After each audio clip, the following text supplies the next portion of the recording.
Hey y'all, it's Taya and welcome back to another video. Today I'm doing finger coils on my heat trained / slightly heat damaged hair. This was my first time trying finger coils, so I'm going to be telling you guys what worked and what you should avoid. So if you're interested, stay tuned. Don't forget to like, comment, and subscribe. It really helps me out. And let's get into the video. Today I'm partnered with hair.com by L'Oreal to demonstrate how I finger coil my hair to train and define my curls. So thank you to hair.com by L'Oreal for sponsoring today's video. So I've worked with them in the past and I love the website because it is a one-stop shop for your hair care needs, whether that be volume, curl definition, hydration, or heat protection. They have professional brands that are salon tested and stylist approved all in one place. So definitely check them out. The link is in my description, and when you sign up with your email, you get 15% off of your first order, and every time you purchase, you get a bunch of free samples, which I love because I love trying out new products on my hair, and I'm literally always looking for great new finds. So today I wanted to try something new and see how much definition I could get on my semi-heat damaged or heat trained hair, whatever you want to call it. So today I'm using the Curl Can Dream collection by Matrix to hydrate and define my curls without leaving them crunchy. So this is what my hair is looking like. It's been in a ponytail, but you can see there's barely any definition, especially on the top. It's very much straight and the bottom is just frizzy and pretty dry. So first I'm just wetting my hair, making sure that each strand is fully saturated with water. And I'm going to be starting off by washing just my scalp with the Matrix shampoo for curls and coils. And I'm going to really focus this only on my scalp. This shampoo is free of silicones and parabens, and it's made with Manuka honey extract. So my hair has always responded really well to honey, so I'm glad that most of this line has Manuka honey extract in it. It also smells so good. I love the smell of honey in hair products. So I'm just sudsing that up, and like I said, only focusing that on my scalp because I don't want to dry my hair out too much because I just washed it a couple days before. So just focusing that on my scalp and rinsing that out. And then after everything is fully rinsed out, I'm going to go in with the Matrix co-wash, and I'm focusing this on my ends. And you guys, when I say this is the most moisturizing co-wash I've ever used, like I was able to run my fingers through my hair easily with this co-wash. And it's cool because it's like a cleansing product, so it cleanses your hair but it also moisturizes it at the same time, which I loved, and it gave my hair a lot of slip. So once that's rinsed out, I'm using the Matrix hair mask, and this gave my hair just some added moisture. The detangling process was really easy once I used this product, and it didn't break any of my hair off. And so I just added this all throughout my hair. I wanted to focus it pretty much on from the top to the bottom, roots to the ends, to really moisturize my hair because it has been pretty dry lately, and moisture will definitely help with defining your curls. So I just detangled my hair and I left the hair mask in for about 5 minutes while I washed my body. And you guys can see I'm going to run my fingers through my hair. My hair was fully detangled. None of my hair was breaking. And my hair looks pretty defined at this point. So I'm just squeezing all of the water out. And then after that, I'm going in with the Mizani Miracle Milk, which is a lightweight moisturizer that controls frizz and repairs follicles. I wanted to spray this in my hair while it was soaking wet so that it would penetrate into my follicles and make my styling process easier and just prevent, damage and things like that. So I'm just spraying this in, and you guys, these products, while I've been using these products for the past month, my hair has honestly never smelled better. I'm obsessed with the smell of honey and hair products, so I am going to be featuring more of the Curl Can Dream collection by Matrix throughout the video. So if you guys are interested in anything or want to check out hair.com for your specific hair needs, don't forget to check out my description box for more info.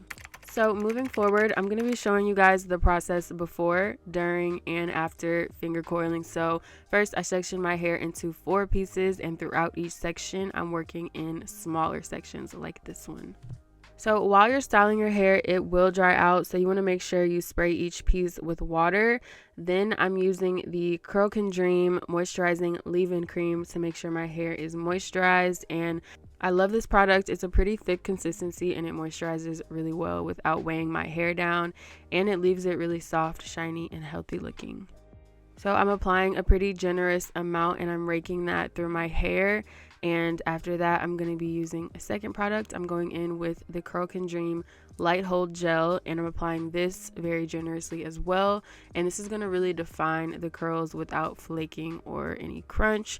And you only need 2 products to do this, a leave-in and a gel. Just make sure you're applying a lot of product.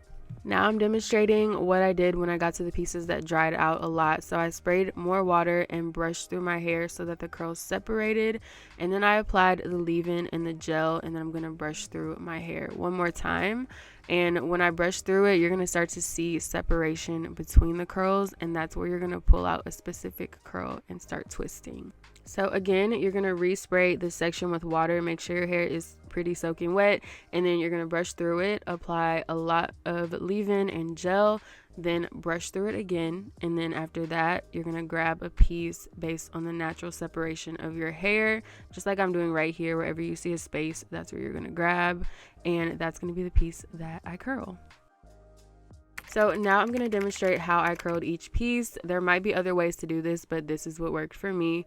Once I applied all of my product and grabbed a piece of hair to curl, I started twisting at the middle of each strand or each piece of hair, and I twisted until the root was fully coiled. Then I just kept twisting and working my way down my hair all the way to the end.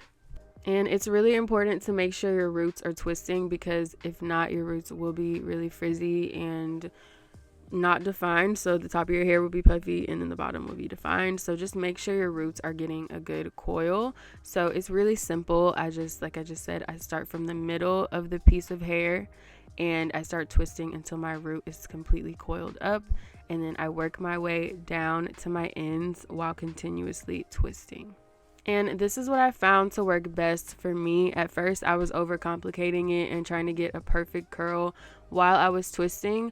But because my hair has some heat damage, that isn't really possible for me. Like, the curl isn't going to turn out perfect as soon as I'm done twisting, because there's not a lot of elasticity in my hair. So I focused instead on getting a tight coil, and then once I had every piece coiled up in that section, I'm just gonna scrunch the section. You guys will see a little later on in the video, but that's what I did, and that's what worked for me. So I'm gonna stop talking and let you guys watch how I did this a few more times.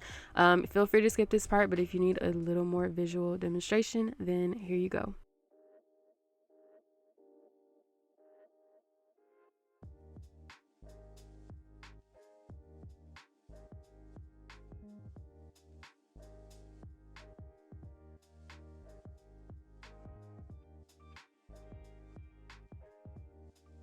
So in the front, I did have to work in smaller pieces because that's where I have the most heat damage. So I was trying to make sure I could get these as defined as possible. So I am taking smaller curls in this part than I was, like, say, towards the bottom of my hair. So that's just what I'm demonstrating right here.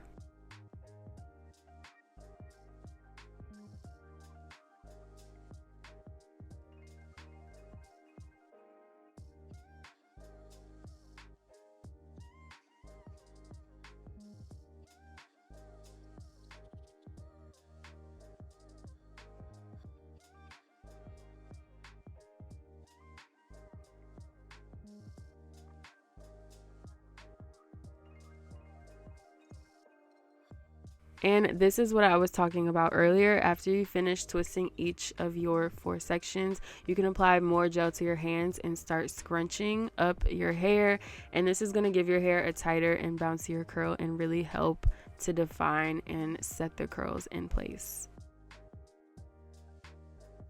So now I'm going to show you guys what I did on the pieces that won't curl on my hair. So right here, my hair was still about 70% wet, and it looks very defined, but my hair does have a lot of different textures. So in the crown area, like right here, there really isn't a curl pattern, and these pieces really wouldn't be able to finger coil. So some of this could be from heat damage, but this area has always been way less curly, even when I was young and I didn't straighten my hair. So it's pretty frizzy and wavy no matter how much product I apply.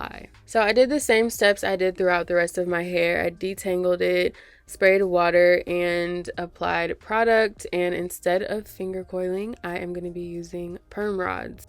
So I used about 5 or 6 perm rods in this section, and all I did was twist it like I was finger coiling my hair. And I put the perm rod in, curling it away from my face, and then I just secured the perm rod and twisted it so that it would be tight and wouldn't lose the curl at the root. Now I'm going to talk about the drying process after all of my hair is finger coiled. So I feel like I messed up on this part because I had to go somewhere, so I diffused my hair to try to dry it quicker, and I started touching it too much, and the curls kind of ended up losing some of their shape. So if you have the time, I suggest letting your hair air dry 100% and not touching it at all. But this is what the bottom portion of my hair looked like when it was around 90% dry. And I definitely took the perm rods out too soon, and I tried to diffuse them dry, but they ended up really flat and just lifeless and frizzy and not cute. So just ignore the top portion of my hair later on in the video when you see it. Don't be like me and rush the process. Honestly, just let your hair air dry. So you guys can see right here, I'm trying to diffuse the perm rods that I took out, so it had like a little twist to it. I was trying to dry them completely while they were twisted, hoping that this would make it curly, and it didn't. Your curls will be really defined and slightly stiff. So now I'm taking the Curl Can Dream lightweight oil, and this oil is so good. It's definitely lightweight like they say, and it made my hair very bouncy and soft to the touch. So I just applied the oil to my hair, separating some of the pieces to add volume, and that was the last step to my process. That pretty much completes my finger coils. Again, ignore the top and the crown section of my hair. It doesn't want to curl no matter what I do. It's always naturally frizzy, so I have to play around and find another method that works. But overall, I'd say as long as your hair has some curl, this method will definitely work for you. So let me know in the comments if you finger coil your hair or you just let it do its thing. I'll definitely be trying out this style in the future. I'm just going to give myself more time to let it air dry. And one thing about me, if my hair is curly, it's going in a bun or a ponytail. So I just threw it in this cute messy bun, and that pretty much completes today's video. Thank you again, hair.com by L'Oreal, for sponsoring this video. And as always, thank you so much for watching. I love y'all so much, and I'll see you in the next one.